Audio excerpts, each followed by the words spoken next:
안녕하세요. 내주한교회 박미나 목사입니다. 오늘 함께 나눌 말씀은 스가랴 9장 1절부터 8절까지이고 제목은 하나님의 눈 아래 있는 삶입니다. 하나님의 말씀 앞에 멈추어 서서 우리 삶이 어디에 놓여 있는지를 함께 돌아보기를 소원합니다.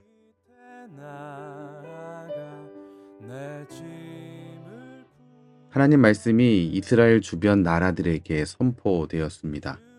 그런데 이것은 회복이 아닌 하나님의 심판을 알리는 말씀이었습니다. 이 하나님의 말씀 앞에 사람들과 이스라엘의 모든 지파는 하나님의 뜻에 시선을 집중하고 하나님이 하실 일을 조용히 바라보았습니다. 어떤 일이 일어나는가?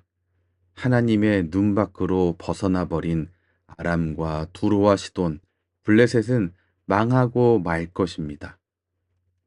아무리 세상의 지혜로 하나님께 맞선다 해도 주님은 그들의 힘을 꺾으시고 성읍들을 불사르며 그들을 무너뜨리십니다. 여러분, 우리가 기억해야 합니다. 세상의 어떤 권세와 방어와 지혜도 하나님의 뜻 앞에서는 무력할 수밖에 없습니다. 하나님을 대적한다고요? 그는 결코 성공하지 못합니다. 결코 하나님 앞에 서 있지 못합니다. 사람들과 이스라엘 모든 지파가 놓치지 말아야 할 일이 하나 또 오늘 말씀에서 등장합니다. 7절 말씀 보시죠.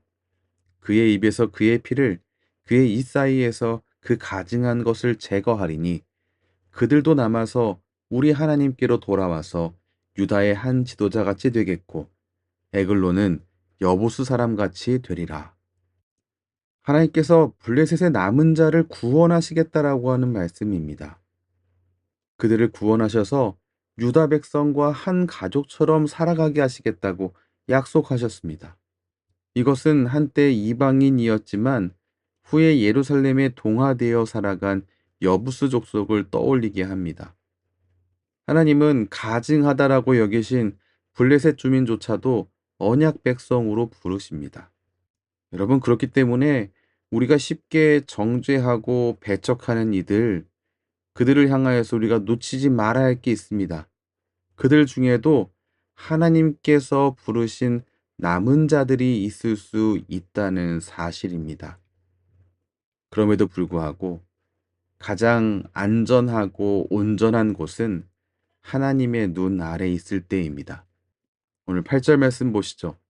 내가 내 집을 둘러 진을 쳐서 적군을 막아 거기 왕래하지 못하게 할 것이라.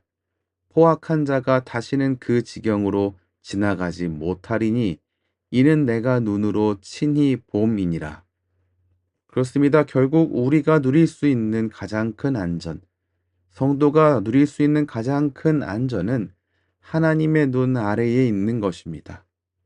어떤 외적인 조건, 어떤 무언가를 갖춰놓는 그 어떤 것보다 중요한 것은 우리가 하나님 편에 서 있고 하나님께서 우리를 지켜보고 계신다는 사실입니다. 하나님의 편에 서 있는 사람, 하나님의 시선 아래 살아가는 사람은 어떤 위협 앞에서도 흔들리지 않습니다. 말씀을 정리하겠습니다.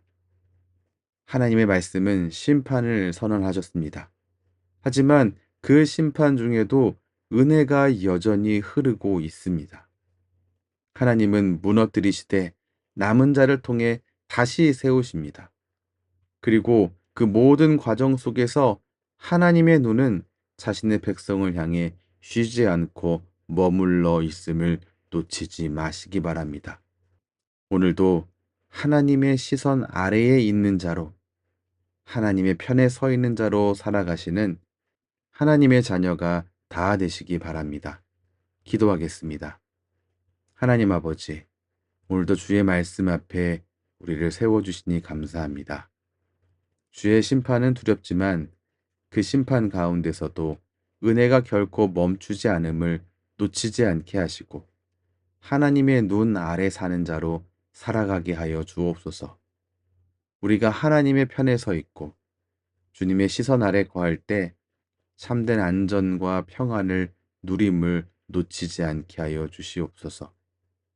혹 우리가 미워하고 정죄했던 사람들 가운데서도 주님이 택하신 남은 자들이 있음을 기억하게 하시고 끝까지 하나님의 긍휼과 구원을 바라보며 살아갈 수 있도록 주님 우리를 붙들어 주시옵소서. 예수님 이름으로 기도합니다. 아멘. 주님을 찬송하면서 오늘도 하나님의 말씀 안에서 우리가 서 있어야 할 자리, 그 자리를 떠나지 않는 하나님의 모든 자녀 되시기 바랍니다. 지금까지 내주한 교회 박민아 목사였습니다.